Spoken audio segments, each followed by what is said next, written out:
Hi, I'm Wight from FantasyWire, and I'm the guy that makes the wire fairies. So if you're watching these videos in sequence, you've now got a skeleton and you've got some hands and feet on it.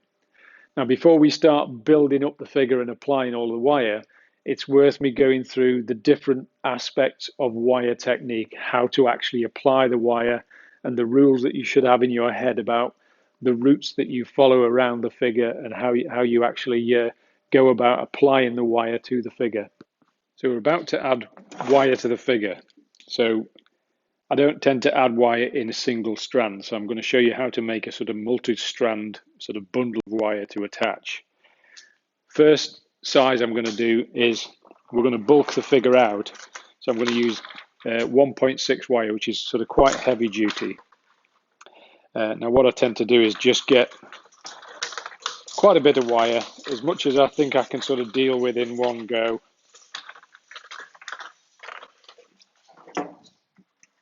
Nothing too scientific about it. Get both of the ends, making sure that you haven't created a knot. So you're just making sure that neither of them are tangled up. Put the two ends into a vise and simply twist them together to create a nice neat twist, and then chop them off. So that's sort of created almost a needle. Then move that out of the way, follow this back to find the other end.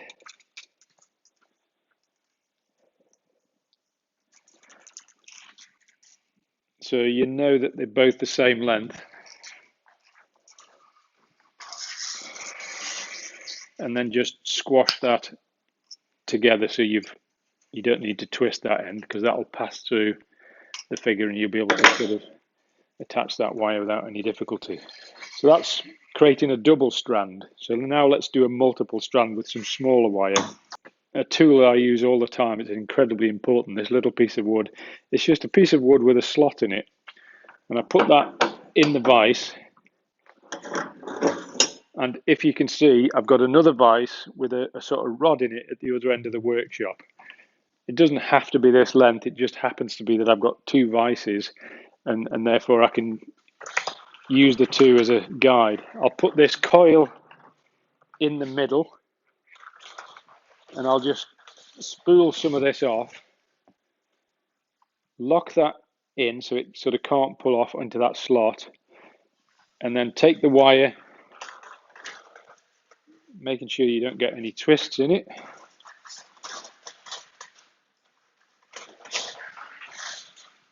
Around this bar in the other vise,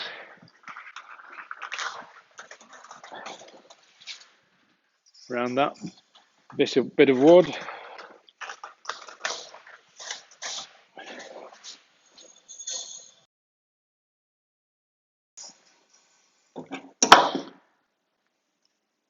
So I've now got 6 strands.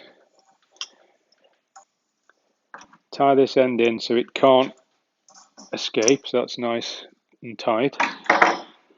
Now what I'm going to do now is deform the wire as I keep some tension on as I walk back up to this end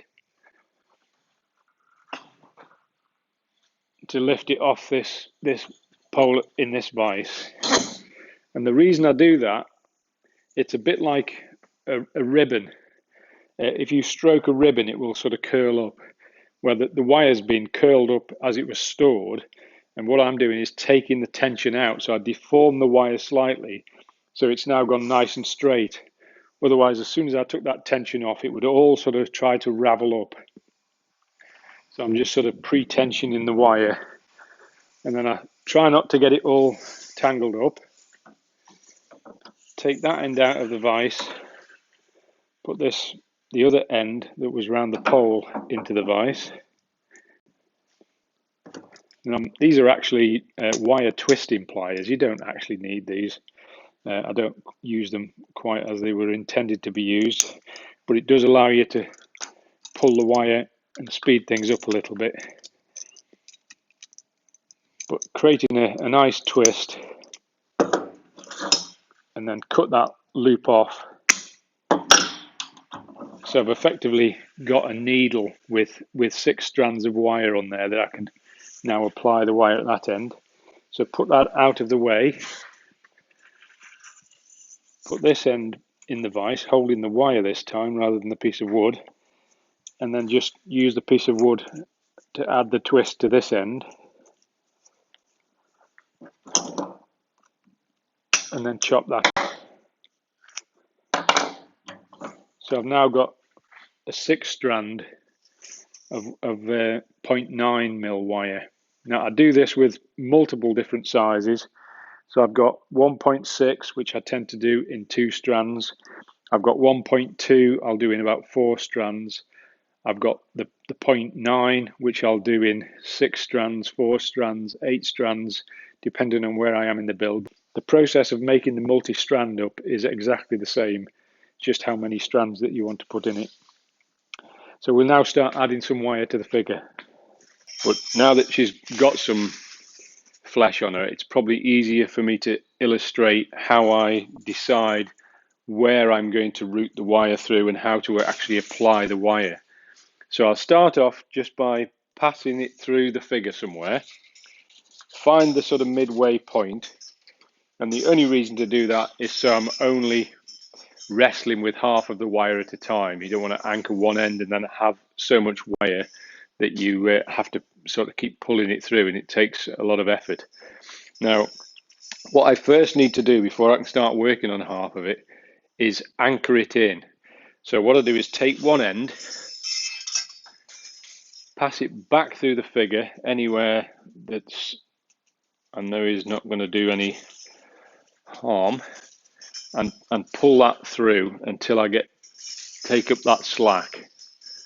Now, when you do the first lock-in, it always pays to go back to the end and keep them together, follow them through, and go all the way to the figure, making sure that you haven't got one wire longer than the other, and then pull them through until you know that both sides have got wires exactly the same length. If you get one wire longer than the other out of that bunch, and it might, this is only 2, but it could be up to 8. Every time you wrap it round, you're going to have like an extra loop that sort of, you'll be fighting it all the way to the end, right? On every turn that you take, and you only have to get it right on the first one. So when it's, you can see that loop, get it locked in, and that means I can pull against it on either half of this. So I can now sort of work with half of it and route it around the figure. Now, if I just sort of put that half out the way, and I know you're looking at this from a distance, so it's sort of difficult without having a cameraman to sort of follow me around the figure. All I'm going to do is sort of follow the lines of the figure. I'm not trying to sort of wrap it and sort of build it up. Never sort of go perpendicular around a limb. It's always long spirals. So I'm sort of, and it's almost like I'm sort of feeling where it needs to go. That wire needs to come round the front and sort of down into the middle area. And it's just because I'm following the lines of the body, sort of pass it through and pull it out. And it's still loose at this stage. I'm not trying to put any tension in it because I'm still building up the shape of the figure, but the lines that the wire take are exactly the same, even though I'm building it up.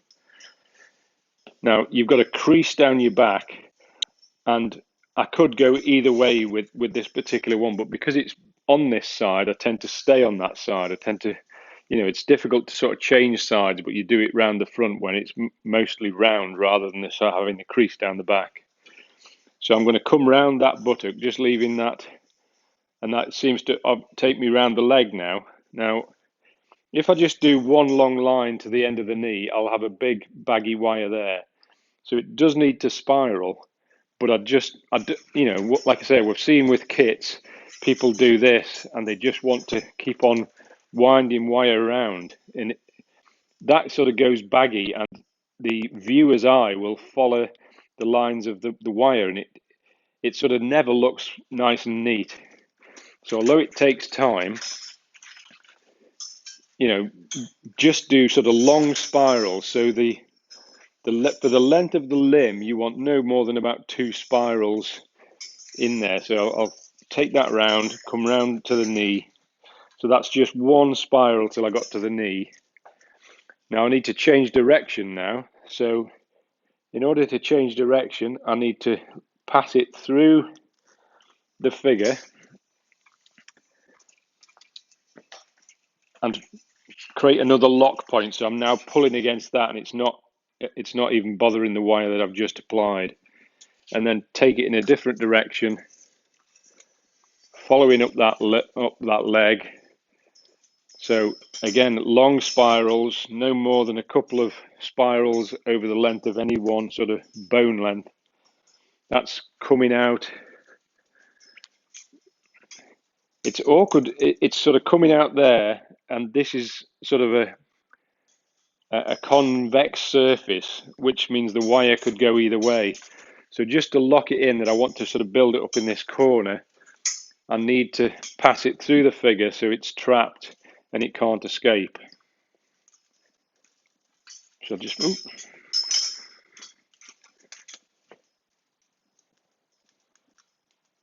pass it through there. So it's gone through a couple of wires to lock it into that position.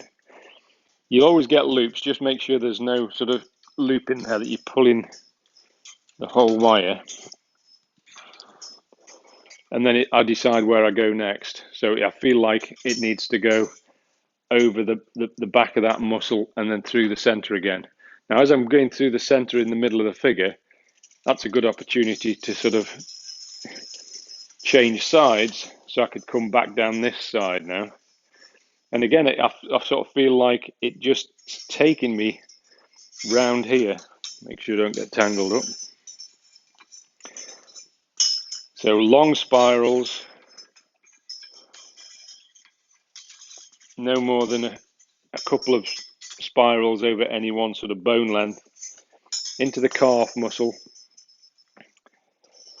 At the moment, I'm not putting any sort of skin on, and I don't want any more than 1 layer of wire in front of that shin. And this is quite thick as well, so I'll try and avoid it. And I'll just put the thick wire into the muscle, and I'll use that as a direction change, looking at how much wire I've got. By the time I get back up here, I'll be starting to sort of run out. So I'm almost thinking even now, I probably need to be making my way to the head so I can hide this sort of ugly twisted part at the back of the head.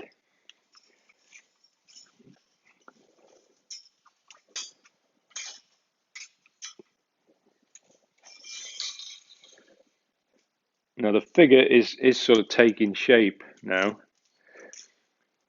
So I am applying a little bit more tension because it's just making it stronger now rather than sort of bulking it out. You see, I'm running out round about the time I'm going to get up to the top of the head.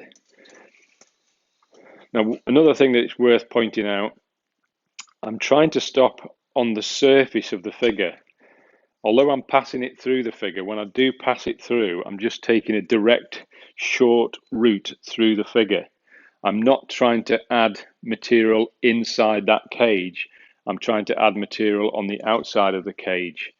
And we're in a sort of density flight path, if you like, to get it to a high density just at the time that the figure is complete and the right shape.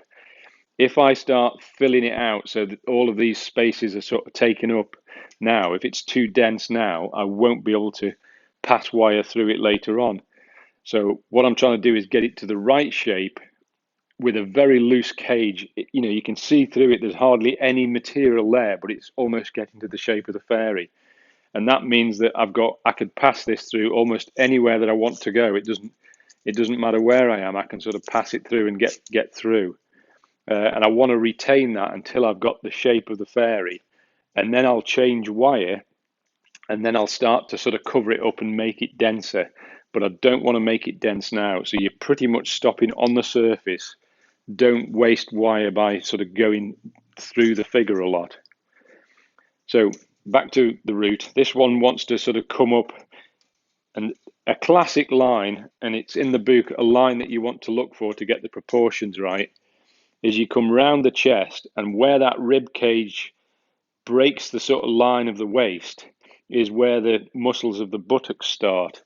So that's so coming from the buttocks, that would take me up that root.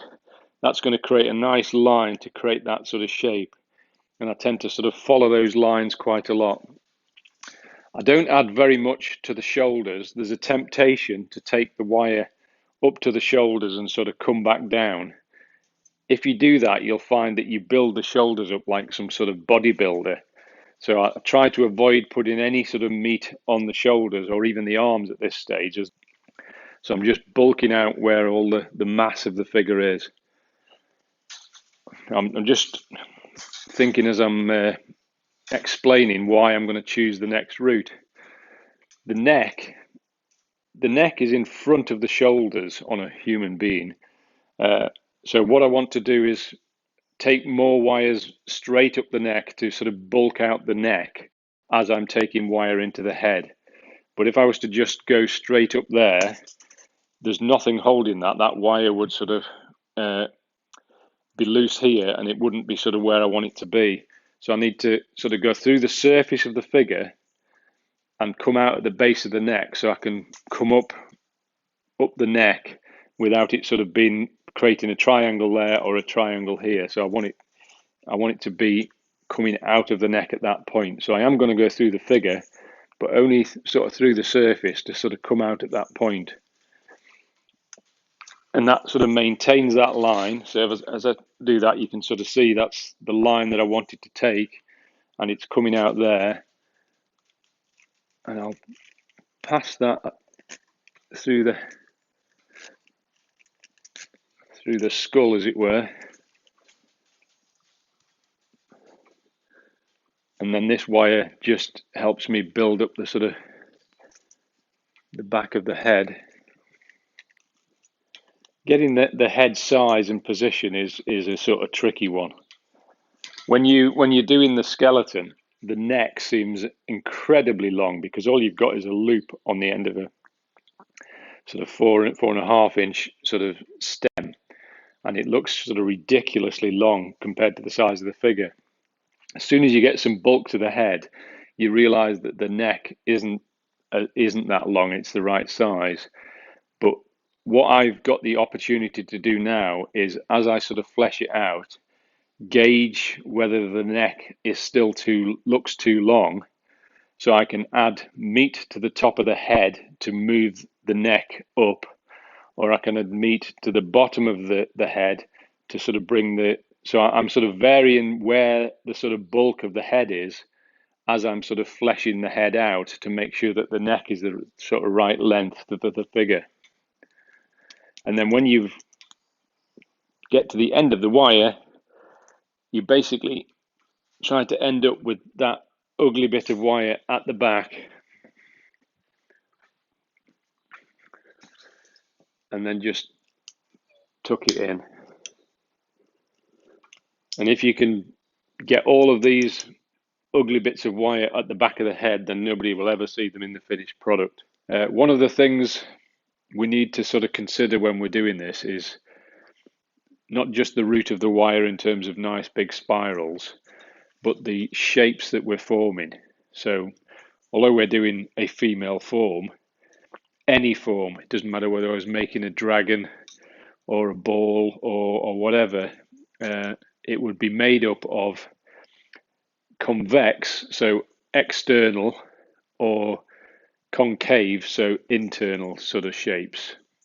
So obviously now that she's starting to flesh out, you can see that all of her chest is one big convex. It's on the outside, where her back has got a gap down the back, and that's sort of more sort of not just concave, but it's sort of a groove. Now, one thing I must never do is bridge that gap and expect to push the wire into that gap to create that shape, because as I tension the wire, it will sort of bring it out again. I'll never maintain that. So whenever you've got a a crease in the body, the wire needs to go through the figure. And that's the main reason that we've got sort of two spines. Because when I on the little kits, it's sort of impossible to make one that sort of small, and you can sort of get around it. On the advanced kits, you've got two spines, and it's because there's just so much wire that sort of passes through the middle, and the spine would be in the way, and you couldn't make it symmetrical. So that's why there's two spines. But the whole body is covered with sort of convex and concave and creases. So when we're sort of dealing with the creases down the insides of the legs, you know, it's tempting to sort of go across here, but there's a crease sort of down there, down the inside of the groin. So the wire is going to go through the figure at that point, or it's going to follow that sort of line of the crease. You've got, I mean, one thing we need to sort of make sure that we get right also is a woman's body has got sort of hips, got a bigger pelvis than a man. A man would have a sort of narrow pelvis and a sort of thin waist, where a woman's got a larger pelvis. So these muscles here need to be sort of built up much more, and the waist is sort of higher than a man. But that what that creates in terms of the cross section of this part of the body is you have the stomach muscles, and then you have the lats. And although it's very subtle, there's a sort of concave down between the lats and the stomach. And I don't even want to take the wire all the way around the whole figure. What I'll tend to start doing now, and that's why I sort of stop the time lapse, I'm going to start bringing wire around here to build this up and going through the gap between the lats and the stomach. And although the finished figure, it's only going to be very subtle, but it allows me to form the wire the way that I want. If I was to go straight across and then try and dent that in, it wouldn't look right, and the wire would create a looseness in the wire, and the wire will try to sort of just spring back to where it was. Where if I maintain this sort of rule in my head, and it's not an absolute, you know, there are circumstances where you do change it, and when we get further down the line to create the sort of line between the rib cage and the stomach, I'll hit it with a hammer, and I'll actually create a sort of concave that I didn't form by the roots of the wire. And that's okay then, because I'm not going to be adding more tension, which will force the wire out. And there's enough density for it to sort of maintain that shape. But generally speaking, it's a rule in your head, in my head, that wherever there is a crease or a concave, the wire goes through the body. Where if it's convex, it goes on the outside, and you're sort of building up that sort of shape. So I just thought it's worth sort of pointing that out, and I'll go back to the time lapse now.